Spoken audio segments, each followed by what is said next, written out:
Mari kita berdoa. Ya Allah Bapa yang bertahta dalam kerajaan sorga, kami mengucap syukur kehadirat-Mu. Engkau senantiasa memberkati dan memelihara kehidupan kami.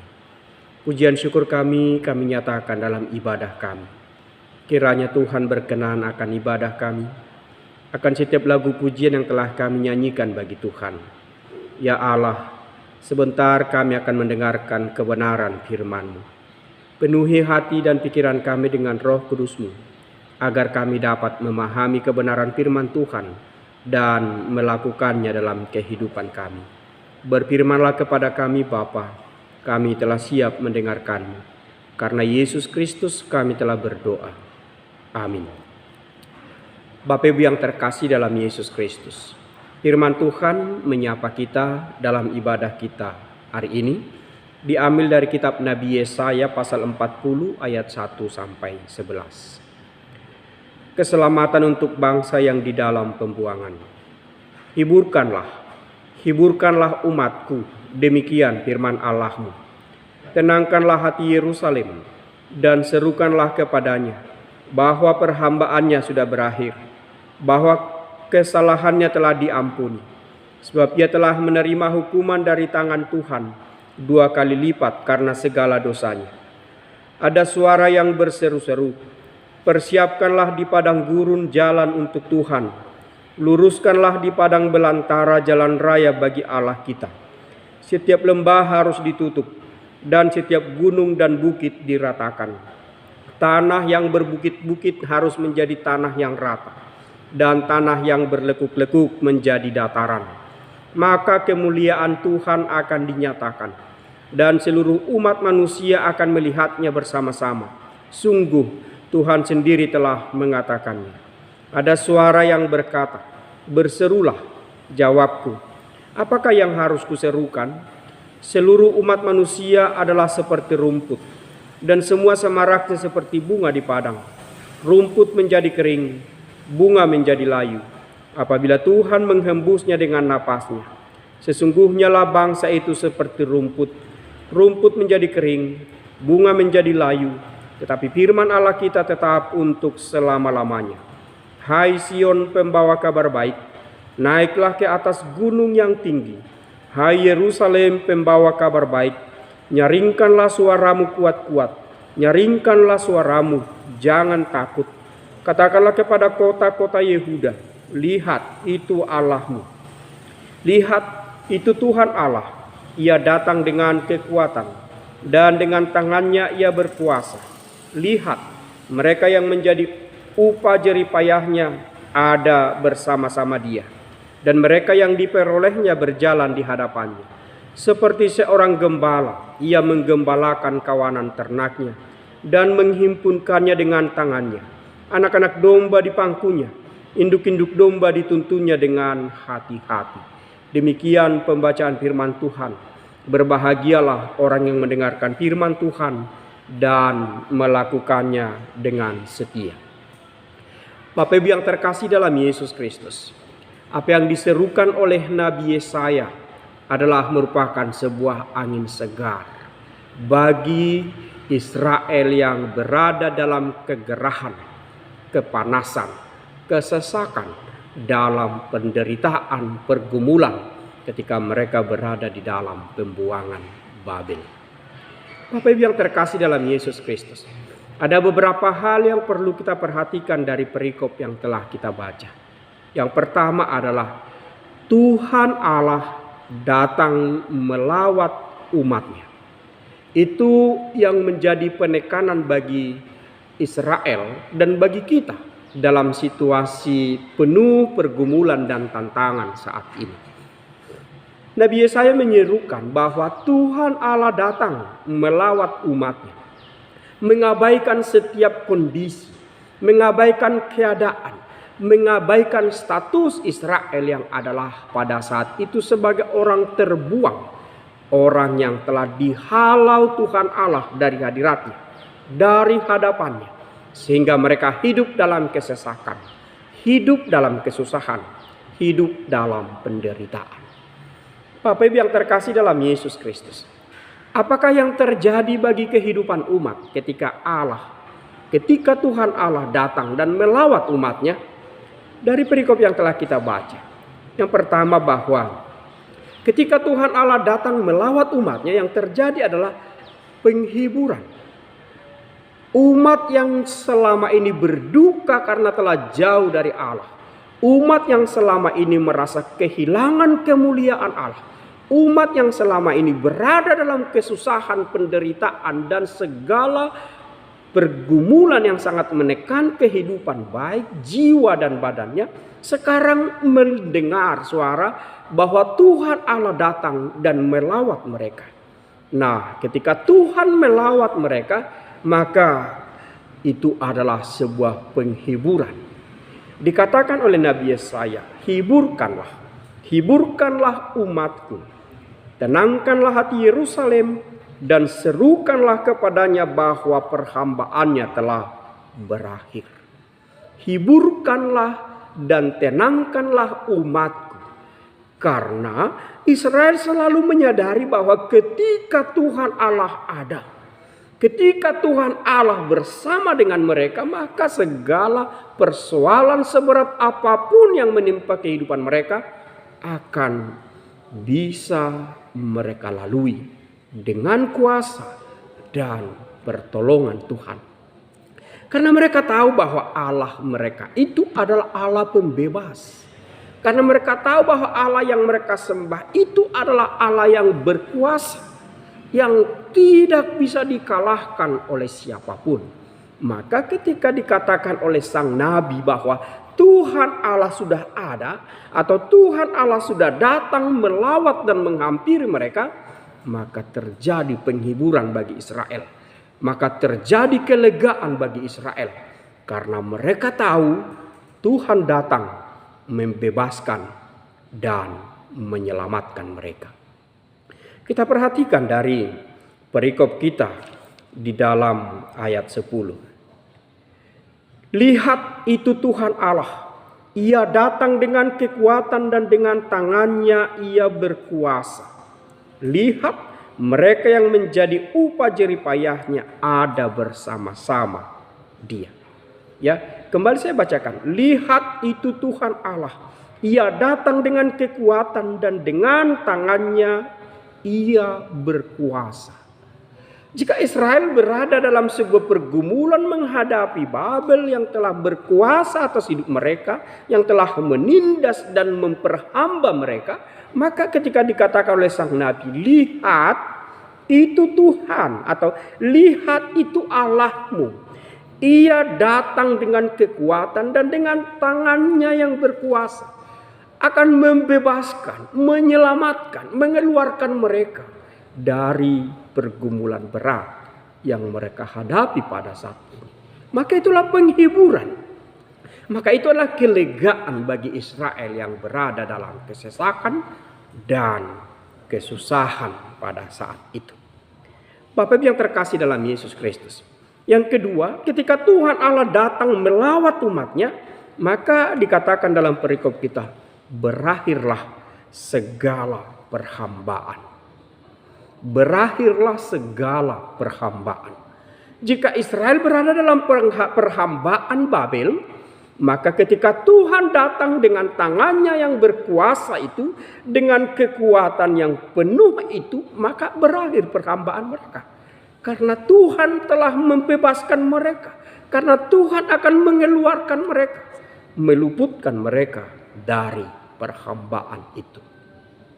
Bapak yang terkasih dalam Yesus Kristus, maka Tuhan Allah melawat umatnya dengan keperkasaan dan kekuatan, berakhir segala perhambaan. Maka kita juga dituntun untuk melihat bagaimana Allah yang perkasa itu datang menghampiri kita. Allah yang perkasa itu datang melawat kita, maka ia akan membebaskan kita dari semua pergumulan berat yang kita rasakan dalam kehidupan kita. Yang ketiga, Bapak Ibu, ketika Tuhan Allah datang melawat umatnya, maka dikatakan ia akan menggembalakan umatnya. Ia akan menggembalakan umatnya. Dikatakan dalam ayat 11. Seperti seorang gembala, ia akan menggembalakan kawanan ternaknya dan menghimpunkannya dengan tangannya. Anak-anak domba di pangkunya, induk-induk domba dituntunnya dengan hati-hati. Alangkah ajaib apa yang disampaikan oleh Nabi kepada umat yang berada dalam penderitaan pergumulan. Bahwa ketika Tuhan Allah datang, maka Tuhan sendiri akan menggembalakan mereka. Akan menuntun mereka seperti kawanan domba yang menghantarkan mereka ke peraduan, yang menghantarkan mereka ke padang yang berumput hijau dan ke air yang tenang. Sebagaimana disaksikan oleh pemazmur dalam Mazmur 23, Tuhan adalah gembalaku, takkan kekurangan aku. Demikian disampaikan oleh pemazmur. Dia sungguh sangat yakin bagaimana Tuhan menuntun perjalanan hidupnya, bahkan menghantarkannya ke tempat-tempat yang menyenangkan baginya, yang sangat memberikan kelegaan kepadanya. Bapak Ibu yang terkasih dalam Yesus Kristus, demikian juga Tuhan Yesus berkata bahwa akulah gembala yang baik, yang membuka pintu, yang menuntun kawanan domba ke padang yang berumput hijau dan ke air yang tenang. Kawanan domba mengenal aku dan aku mengenal kawanan domba itu. Ada interaksi, ada relasi yang sangat baik antara domba dan gembala. Itu digambarkan oleh Tuhan Yesus kepada orang-orang yang telah ia tebus, yang ia gembalakan. Dan yang paling sangat menyenangkan kita perhatikan dari apa yang disampaikan oleh Nabi. Ketika Tuhan melawat umatnya, maka ia akan menggembalakan mereka seperti kawanan domba. Dikatakan Tuhan sebagai gembala itu akan memangku anak-anak domba. Anak-anak yang lemah, yang tidak mampu berjalan jauh akan dipangku. Ya, akan dipangku dan induknya dituntun dengan hati-hati. Itu yang dikerjakan oleh Allah bagi kawanan dombanya, Israel, umat yang dikasihinya. Dan kita adalah kawanan domba Allah, sebagaimana disampaikan oleh Tuhan Yesus, akulah gembala yang baik. Bapak Ibu yang terkasih dalam Yesus Kristus, bagian yang keempat, ketika Tuhan Allah datang melawat umatnya, ya, ketika Tuhan Allah datang melawat umatnya, maka yang terjadi adalah kemuliaan Tuhan dinyatakan. Dan seluruh umat manusia akan melihatnya bersama-sama. Sungguh Tuhan sendiri telah mengatakannya. Kemuliaan Tuhan diserahkan kembali. Kemuliaan Tuhan dianugerahkan kembali kepada kehidupan umat yang berada dalam kehinaan dan bergelimang dengan dosa. Bapak Ibu yang terkasih dalam Yesus Kristus, ketika manusia jatuh ke dalam dosa, maka mereka kehilangan kemuliaan Allah. Mereka kehilangan kuasa roh Allah yang menjadikan mereka kudus adanya. Maka ketika Tuhan Allah datang melawat umatnya kembali, maka ia menganugerahkan kemuliaan itu kembali. Dia mencurahkan rohnya kembali. Maka kita menjadi anak-anak Allah kembali. Bapak Ibu yang terkasih dalam Yesus Kristus, kita perhatikan dalam cerita kelahiran Tuhan Yesus dalam Lukas 2 ayat 1 sampai 14. Ada gembala-gembala di ladang berada dalam kegelapan. Tiba-tiba mereka melihat kemuliaan Allah yang dinyatakan oleh para malaikat. Ya, mereka melihat kemuliaan Allah yang ditampilkan oleh para malaikat. Sehingga mereka yang berada dalam kegelapan, mereka yang berada dalam situasi yang penuh pergumulan dan ketidakberdayaan, itu mereka melihat kemuliaan Allah. Dan oleh terang kemuliaan Allah itu mereka dituntun untuk melihat Sang Bayi Kudus, Yesus Kristus. Nah, Bapak Ibu yang terkasih dalam Yesus Kristus, Nabi Yesaya menyuarakan kepada Israel, ketika Tuhan Allah melawat mereka di dalam pembuangan Babel dan akan dikembalikan ke tanah perjanjian, ke Yerusalem, mereka akan melihat kemuliaan Allah kembali dan beribadah di hadapan Allah di dalam kebenaran dan ketaatan. Bapak Ibu yang terkasih dalam Yesus Kristus, Allah telah menjanjikan begitu banyak yang menyenangkan dan begitu indah bagi kehidupan kita ketika Ia datang melawat kita. Nah, sebagai umat yang begitu dikasihi oleh Allah, sebagai umat yang begitu disayangi oleh Allah, yang Allah mau datang untuk melawat kita, apa yang akan kita lakukan untuk merespon atau menyambut kedatangan Allah itu? Apa yang harus kita perbuat sebagai respon terbaik karena Allah telah datang melawat kita? Nah, sang nabi mengatakan bahwa persiapkanlah jalan bagi Tuhan. Ada suara yang berseru-seru di padang gurun. Persiapkanlah di padang gurun jalan untuk Tuhan, jalan raya bagi Allah kita. Maka yang dimintakan kepada kita adalah mempersiapkan jalan untuk kehadiran Allah datang melawat kita. Mempersiapkan jalan agar Allah datang memberikan penghiburan kepada kita, memberikan kelegaan kepada kita, agar Allah itu berjalan untuk mengakhiri segala perhambaan bagi kita dan akan menggembalakan kita serta mencurahkan kemuliaannya kembali kepada kita. Maka persiapkanlah jalan untuk Tuhan agar dengan sukacita datang melawat kita. Bapak Ibu yang terkasih dalam Yesus Kristus, dikatakan oleh Nabi bahwa mempersiapkan jalan bagi Tuhan seperti apa? Membuat jalan lurus di padang belantara. Ya, membuat jalan yang lurus di padang gurun.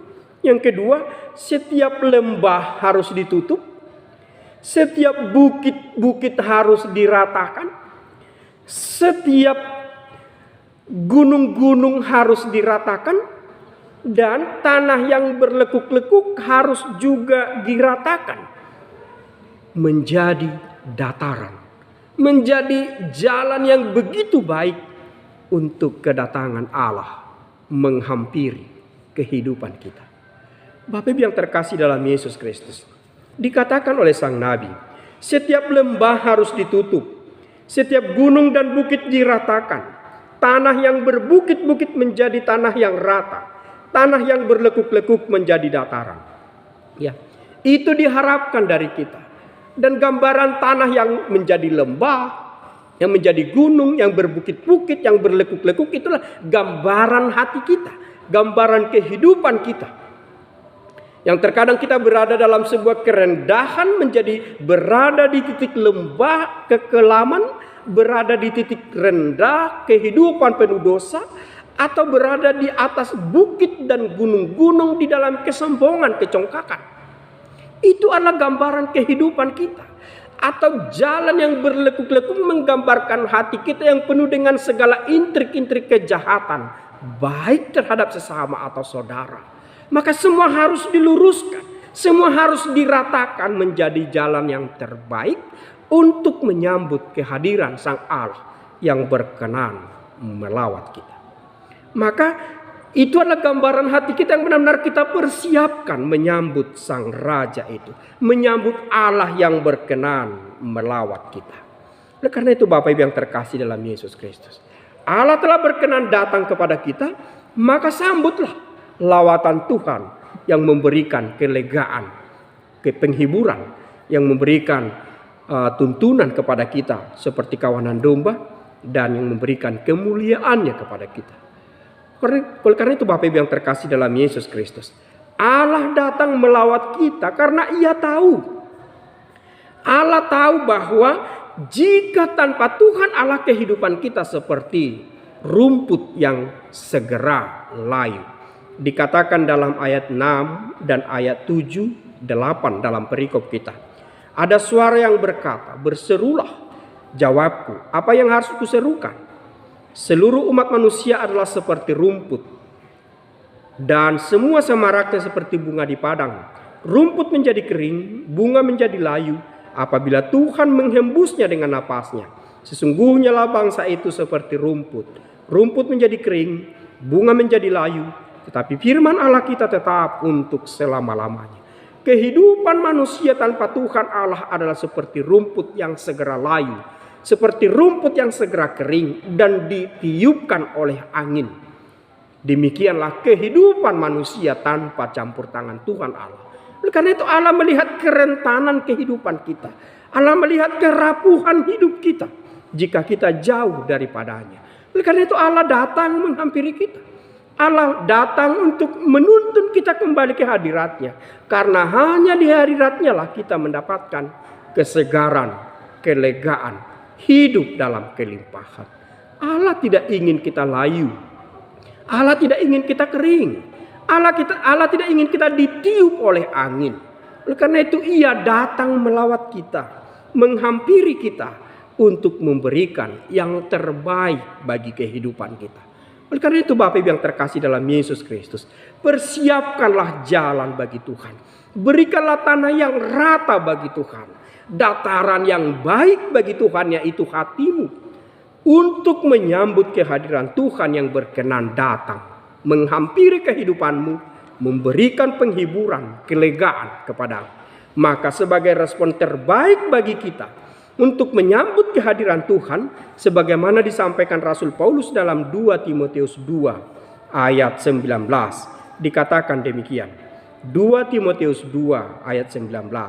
Tetapi dasar yang diletakkan Allah itu teguh, dan meterainya ialah Tuhan mengenal siapa kepunyaannya.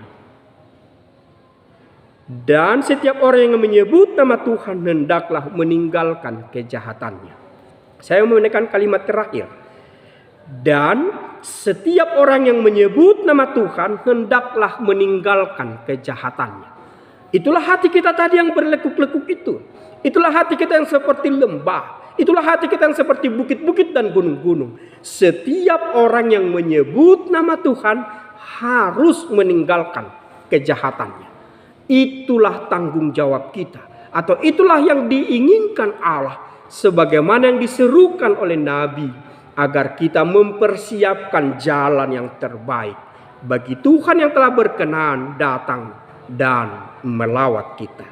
Bapak Ibu yang terkasih dalam Yesus Kristus, Rasul Paulus juga berkata kepada jemaat di Roma dalam Roma 12 ayat 2. Dikatakan demikian, janganlah kamu menjadi serupa dengan dunia ini, tetapi berubahlah oleh pembaharuan budimu, sehingga kamu dapat membedakan manakah kehendak Allah, apa yang baik, yang berkenan kepada Allah, dan yang sempurna. Rasul Paulus menekankan, jangan sama dengan dunia ini, tetapi berubahlah. Maka penyambutan kepada Allah adalah berubahlah. Berubah dari kehidupan yang tidak berkenan kepada Allah, tetapi berkenan.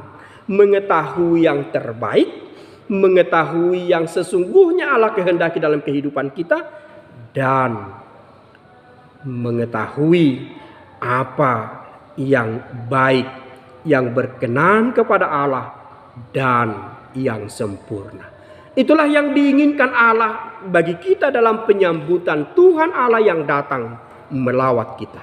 Maka dalam situasi kita yang tertekan pada saat ini, situasi kita yang penuh dengan pergumulan saat ini, Tuhan tidak menginginkan kita berada dalam kegalauan selama-lamanya, sehingga kita seperti rumput yang kering, seperti bunga yang layu yang segera ditiup oleh angin. Tetapi Ia datang untuk menghibur, melawat, memberikan kelegaan, dan bahkan menggembalakan kita. Karena itu Bapak Ibu yang terkasih, sebagaimana tema minggu kita, menyiapkan jalan dan mewujudkan pertobatan. Maka sebagai perwujudan jalan untuk Tuhan datang melawat kita, maka tinggalkan kejahatanmu, jangan serupa dengan dunia, berubahlah oleh pembaharuan budimu, dan engkau mengetahui dan bahkan membedakan mana kehendak Allah, apa yang baik, apa yang berkenan, dan yang sempurna.